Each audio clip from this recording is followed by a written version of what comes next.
start, or what are No, we doing? No, we good. We getting ready to start. Okay. Meeting you My computer's where you slow, are. first one. The meaning behind the slogan is that we meet the community where they are. On We the are journey towards live. Thank you holistic for health, tuning in to a Naijha's plant-based lifestyle, and veganism, whether it's physically, mentally, emotionally, or spiritually. We do this through people, food, events, and culture.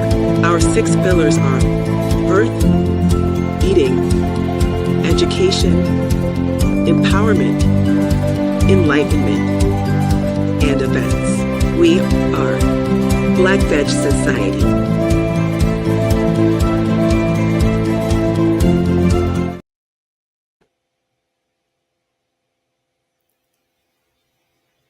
Okay, thank you for tuning in. Let me help you, a loved one or friend, find your vegan soul through food, people, events, and culture. We are in the season of giving, and did you know during the holiday gift giving season, a popular choice for gift donations are programs that send live farm animals as gifts to help alleviate hunger and poverty in low-income countries. But here to talk more about how we can give more compassionately and save the planet and ourselves is no other than a close friend of mine, Dawn Moncrief, a founder of A Well-Fed World. Dawn, how are you? I'm so happy to have you on finally. I know, finally. It's so wonderful to be here, but I mean the timing is perfect. So that's great.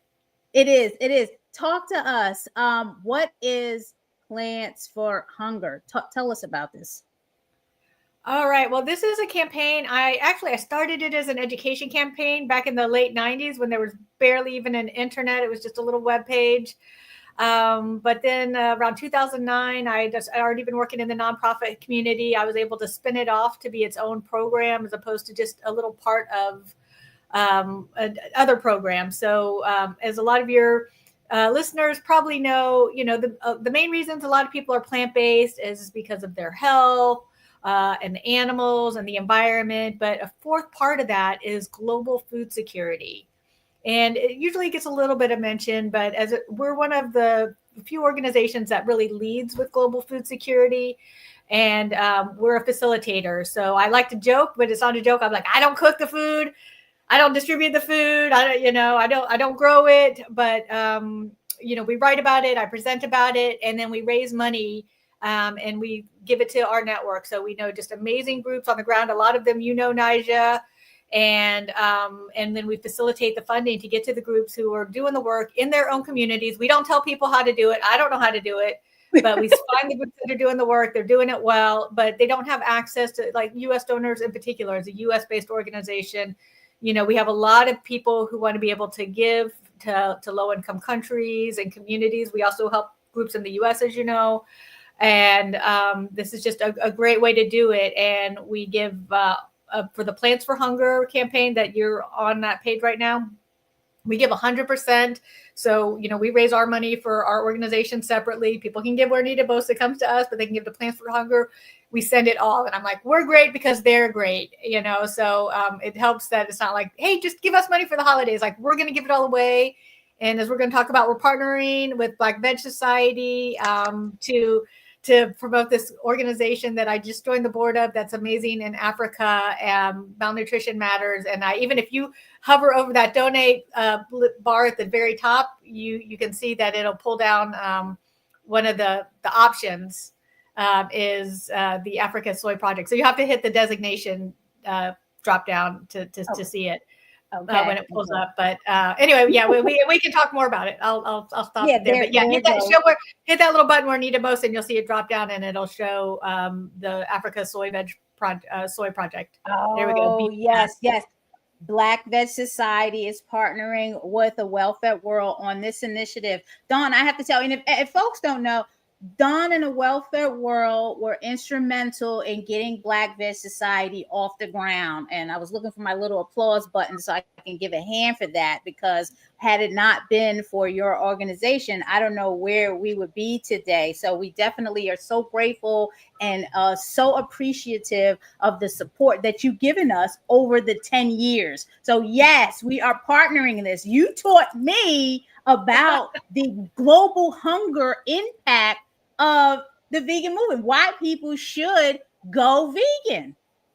And this is important because it impacts Black and brown people mostly, right? Unfortunately, yes. Yes, that is the race and gender overlap with hunger and poverty globally is extremely pronounced, and with women and girls also. Anytime there's scarcity, women and girls are going to be even further impacted. So yes. I'm listening to the things that are going on in Sudan and all around the world. Like you said, women and girls. It's just unfortunate. So folks, you got to give today. The ticker is running on the bottom. So the website is there, welfareworld.org. No-animal-gifts. What? And they can hit any button. If they even just go to the main website, that I have it on the main donate button, it'll pull up as an option, and we're going to see everything that comes through that's designated. So we'll let you know, what the total is, so you can, give some shout outs if you want, or just, let folks know it makes a difference. I'm definitely going to give. I always give. Why is the work that A Well-Fed World does so important? Please talk to us about that. Like, people they don't even know. I mean, I have you on our Black Veg Society page, folks. You can go there and click on Earth, the Earth. And your page pops up. Why is your work so important, Dawn? Well, like I just said, I mean, we're important because of the groups we're facilitating. Black Veg Society is a great example, right? You just start out, you've got the heart, you've got all the tools it takes, but really just, could use a little bit of help with a little bit of funding and maybe some infrastructure. And then look at what you created. I mean, that's not me, but look, I know great people doing great work, and a little bit of funding, a little bit of support can just do wonders. And we get a lot of folks. I mean, again, your members are going to be very plant-based leaning and stuff, but even non-plant-based folks love this project because like Heifer International and some of the other animal giftings, they're very expensive. It's kind of misleading. On that page, you can also link to the harms of animal gifting in particular. They're very endearing, right? You see these cute children hugging these animals, but what they don't tell you, it's still a slaughter industry at its core. It's very misleading, but it's also misleading that when people say buy a goat, you're not buying a goat for a family, not even a little bit. Like, it's a fund, but they will have in the small print that it can be used anywhere. It can be redirected to high salaries, high fundraising. Heifer International CEO makes over $400,000 a year. Their fundraising budget is $38 million. $38 million. So, wow. And then they will even appeal to plant-based folks because they do have bees, which have their own problems. So, look that up. That we're not supporting that, but also you can plant trees. Please don't plant trees with Heifer International. We work with plant-based groups that are planting trees, and again, Green Generation Initiative is based in Africa, planting trees within their own community, and so you don't need to go through an organization that has this really high overhead. And we ourselves are small, but we still facilitate about $1 million a year. But that's nothing when you're talking about $38 million just for fundraising, Heifer International. Right. So, yes, and you have a lot of fans, my people, Chili's on Wheels. Go, Dawn. Love a Welfare World. Thank you for championing food access. And my mom is here too. Good afternoon. Thanks for tuning in, Mom. Mom, this is Dawn Moncrief of Welfare World. They've been funding and supporting Black Veg Society since we started. So I'm so happy that you're on to see who has been supporting us and doing all this incredible work around the world, all through plant-based food. Yes, it is great. It's spiritual, it's good, and it's helping the world. That's why it's called A Welfare World. Dawn, what other initiatives would you like us to know about? Hey, we have, as you know, if anybody's been to your events, we've got a free climate-friendly food guide on the website. And that photo right there you're looking at with the women, global grants and fiscal sponsorships, this is the project that's being supported. It's actually a group called Malnutrition Matters. And it's been around a long time. It's based in Canada, but it's shifting. All its executive leadership is going to Kenya right now. And so it's in that process, African-led, as during this as it becomes transitioned over. So that's really great. And these are low cost machines that allow the soybeans to be processed into soy milk, into tofu, into flour for protein rich baked goods. And it focuses on women, because when women have the power, the money more likely goes to feed the families directly and then also reinvested. So then they sell their goods, so their families are nourished, then they sell the goods, the community is nourished, they have more income, girls can go to school. It's an amazing project. They're low cost technologies. I just love it so much. We also have a PB&J campaign. We're going to, where we simply say, hey, instead of eating that turkey sandwich, have yourself PB&J or any variation, right? But people really like that. It's a fun campaign. We're going to be running a petition to try to get Starbucks and Dunkin' and other cafes to have peanut butter. So a lot of peanut butter and beans. We lean into beans, like we're elevating lentils, leaning into beans. Any plant-based is better than the alternatives, but also, of course, we want to like people to. So yeah. And peanut butter and jelly is so simple. My husband loves peanut butter and jelly. I mean, you can't go wrong with it. I mean, it's so nutritious and delicious. So I don't know what the problem is. I really let me know what you need from me for the Dunkin' and the other campaigns, because I'm definitely a Dunkin' rewards customer. I will help out with that. Okay, good. Yeah, I mean, I have to sneak it in for my mom. It's really, I think we can get the American Heart Association and diabetes people on board too, because people need protein. They have bagels, right? If they just had coffee, but they do. They have bagels. You have bagels. Anybody has bagels or muffins or toast, you need to have peanut butter. I'm tired of sneaking it in for my mom. Exactly. I'll pay you $2. Come on. Exactly. I'm an avocado toast person, so I love avocado. Dawn, is there anything else? One thing I wanted to ask, are there any specific challenges that you're experiencing that you need help with? So we know there's a call to action for donating to the Plants for Hunger. Is there anything else that you can think of right now before we let you go that we can help you with? And how can we best connect and support you on that?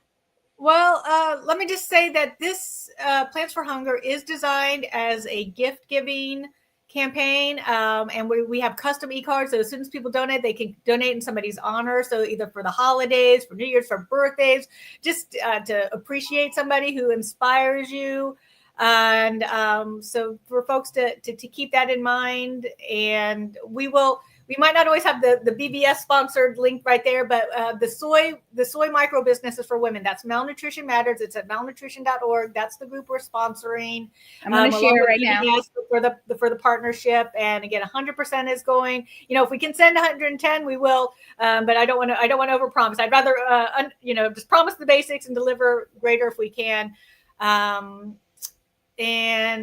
We're just so thrilled to be in touch and finally be here. And I guess I'll let people know. So the way it impacts global hunger, just really briefly, is that, animals eat much more food than they produce. And so when you do that, you're requiring more global resources, and that puts upward pressure on prices. So it's not quite the same as maybe when we were kids. They're like, hey, you have to eat all that because somebody's hungry somewhere else in the world, right?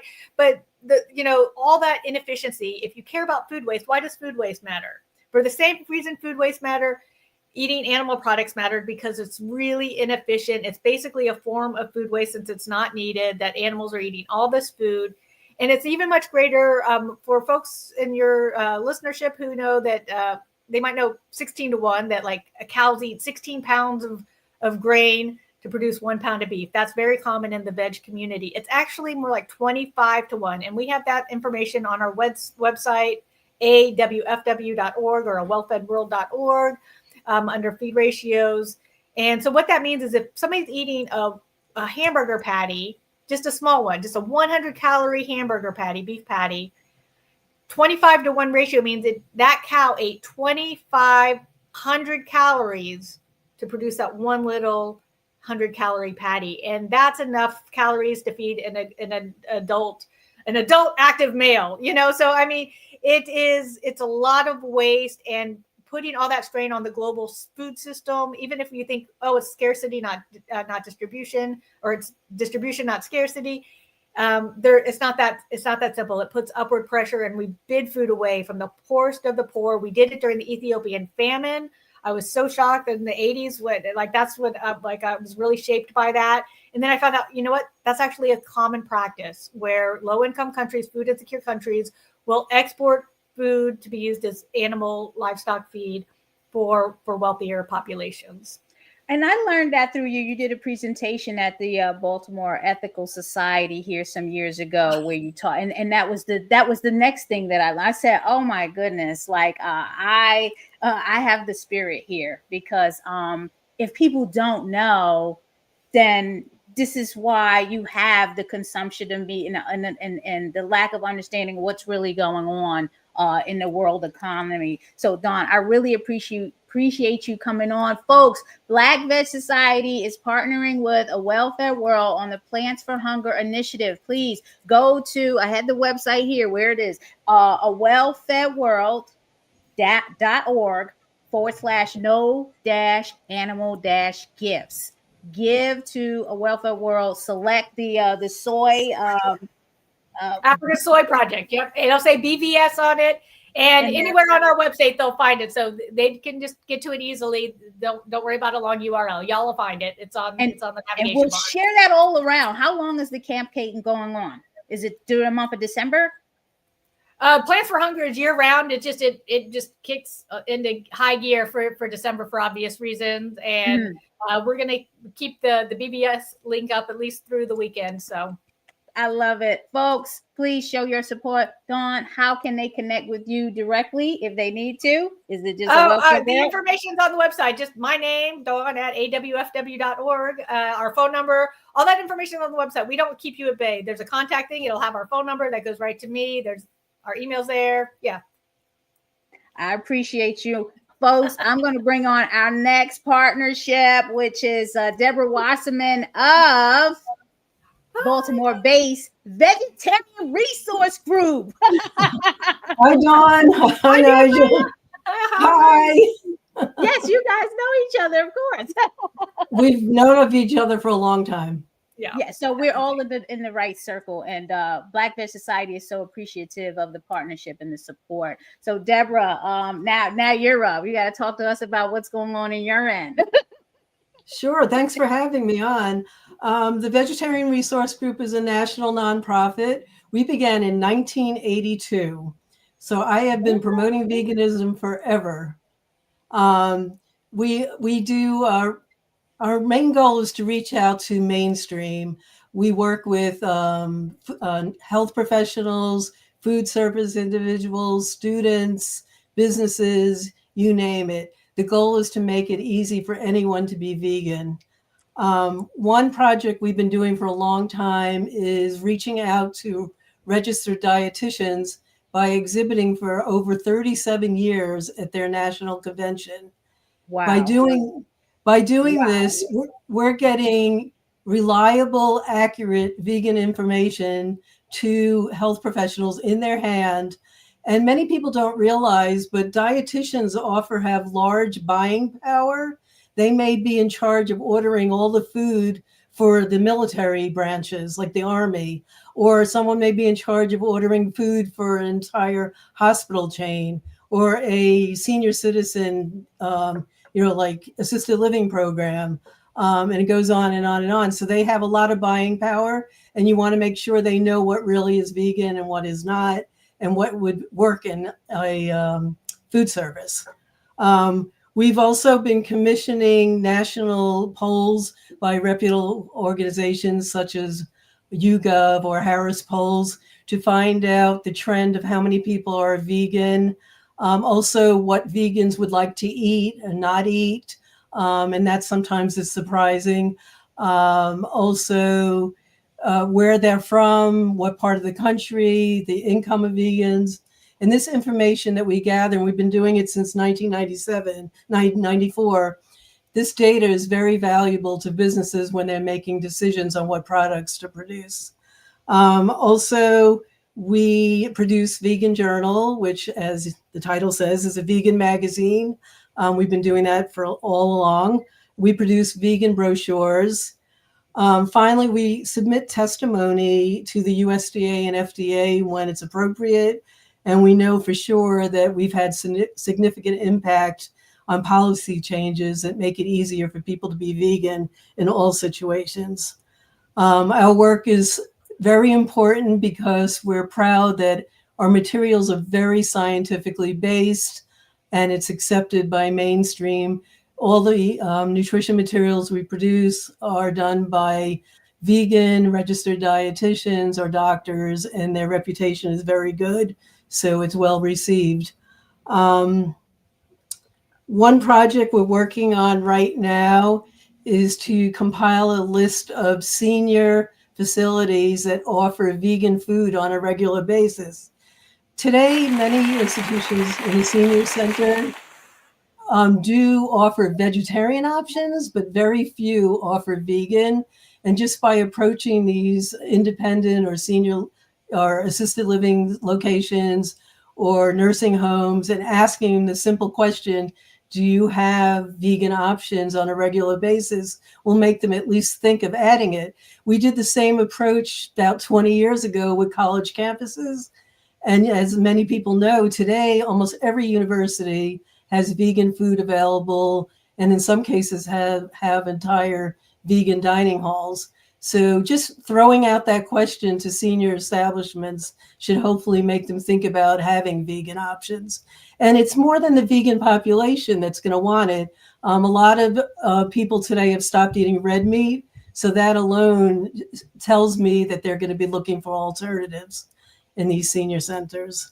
Yes, much needed. Yes. Absolutely. Believe it or not, some people that are vegan may end up in a nursing home or assisted living location. It's already happening.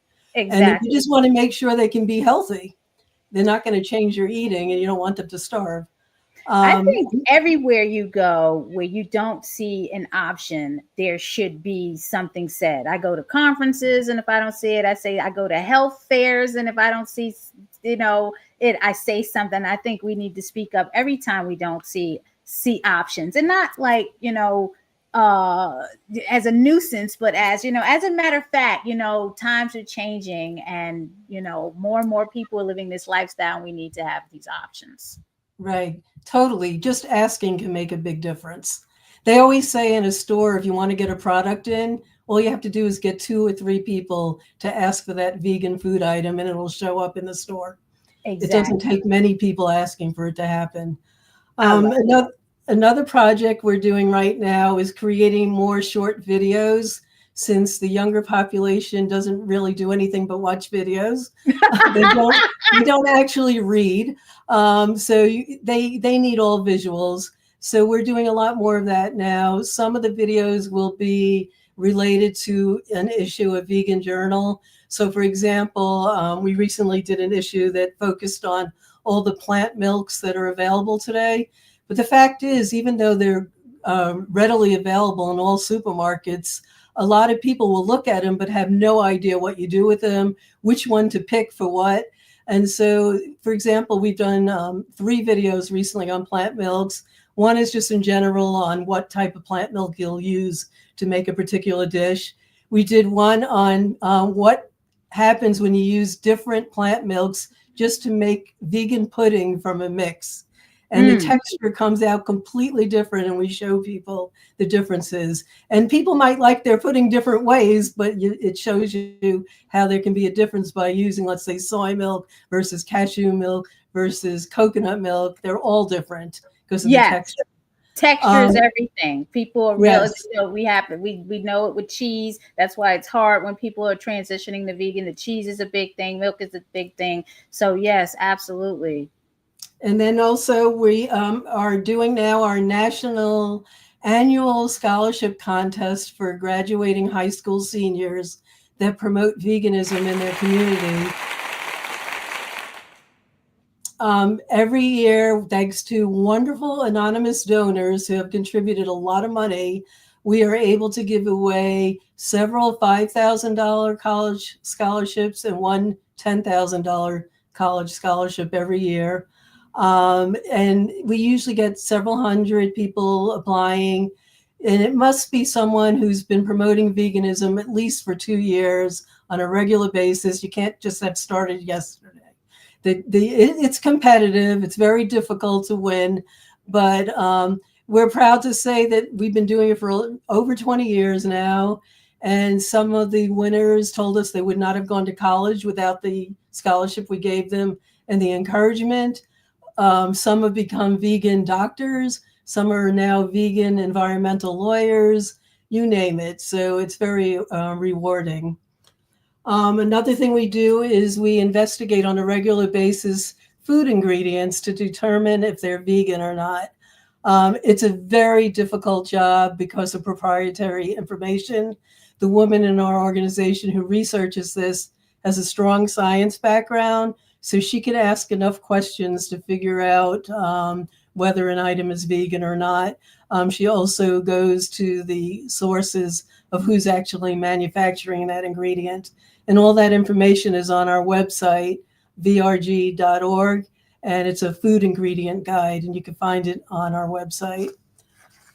So when you go to the supermarket and look at the label and you have no idea what all those long words mean, this will help you a lot.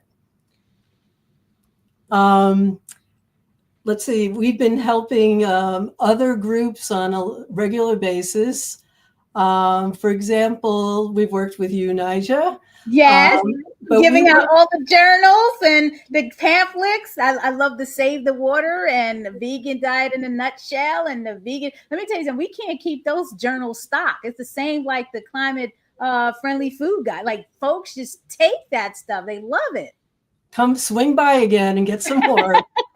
But we've been doing this all along because we started as a small local nonprofit and know how difficult it is to have the money to produce your own materials. And since we're able to do it on a large scale and it becomes cheaper to do it that way, we offer all our brochures and vegan journals to both groups and individuals that are reaching out to their community. We'll send it for free. If you can make a donation, that's wonderful. It helps us too because it gets our materials out, but it makes the group have a better exhibit when they're doing outreach and also to answer people's questions. Some of the brochures are very specific. For example, one is on vegan pregnancy and childhood. There is not very much information on that out there. And especially for a vegan infant or let's say a toddler, you have no idea how much food to be giving them to meet all the requirements. Right. And our dietitian has a very practical guide at every different age group of how much food, what food you should be eating and what quantity. We also have teen brochures and other items. Do you have any questions, Naijha? I was looking at your get involved because that's very important, getting involved. Any challenges that you're trying to overcome right now that you need assistance with from Black Veg Society or from anyone that's listening out there? Okay, that's great questions. One is obviously since we run this scholarship contest every year, the deadline is in February, but we ask for people to apply earlier if possible. Although I must say 18-year-olds will all do it on the deadline date and be calling us at midnight to see if it was too late. But anyhow, adults do that too when it comes to grants. Yes, well, yeah, everyone does that.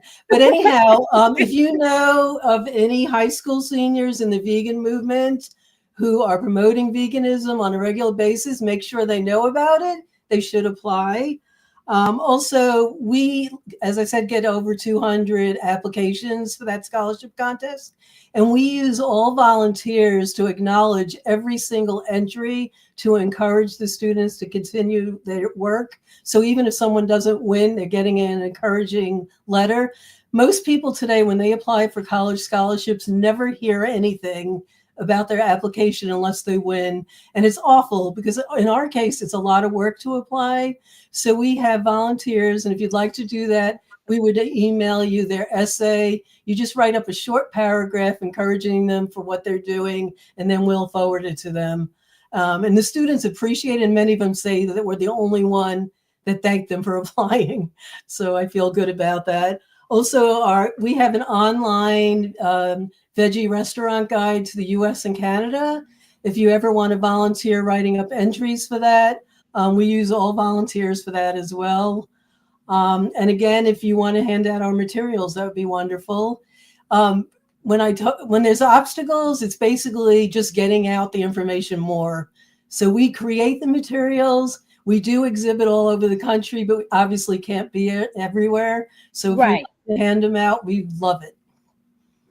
And I love handing them. So you already know, in all the time that we've been connected, I reach out for guides, and we have members on the board that reach out for guides. So we're all reaching out for guides, and it's important because sometimes people don't want to come to you directly. They want to do things on their own. That's why we have you under the empowerment emblem on our website. Empower yourself, because the information is out there, and you can do all the research yourself. You don't have to listen to us, and that's very important. How else? How has the partnership, on top of us giving out guides and sharing information, how do partnerships such as the one you have with Black Veg Society help VRG? I think that's important. Collaborations, partnerships, we need to thrive that way. There's power in numbers. How does that help? Exactly, the power in numbers. I mean, there's never enough people doing outreach. The interest is there. Like I said, we always focus on mainstream and reach out to the public. And I'll tell you, no matter where you go with the information, there's a tremendous amount of interest. So you just have to be available. So that's how it helps. You know, it feels like it's my birthday today. I've never had Dawn on. I've never had you on, Debra. So this, I'm happy. I already got my gift. Yes, and it finally worked. How can people best get in contact with you at VRG, Debra? Anything else you want to say before we Sure. Well, first go to our website, vrg.org. We have a wonderful Facebook, Instagram. We have a blog. All previous issues of Vegan Journal are available for free on our website. So you could just go there. We just give out. We do so much original research in these publications. $3.99. You just, and you could Google, there's an index. I mean, not Google, look up in our index any topic. For example, if you have 1 million tomatoes during the summer and don't know what to do with them, just Google it and recipes would come up. If you don't know what to feed a senior citizen who's vegan, just Google that on our site and you'll get the information. And you can email us at vrg@vrg.org. Here I see you, Chili's on Wheels. They are sharing out. Very important, because they deal with the youth steering committee over at the Friends of the Earth.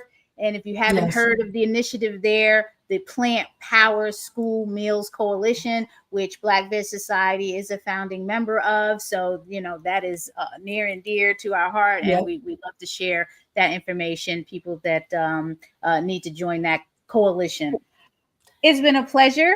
I appreciate y'all. If I don't see you face to face, here is my happy holidays and Merry Christmas, Happy Hanukkah, Kwanzaa, all of that, and a very blessed, safe, and joyful New Year. And I will see you then. To you too.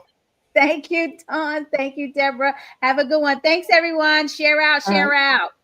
Don't forget, donate. Meeting you where you are. The meaning behind the slogan is that we meet the community where they are, on their journey towards holistic health, a plant-based lifestyle, and veganism, whether it's physically, mentally, emotionally, or spiritually. We do this through people, food, events, and culture. Our 6 pillars are earth, eating, education, empowerment, enlightenment, and events. We are Black Veg Society.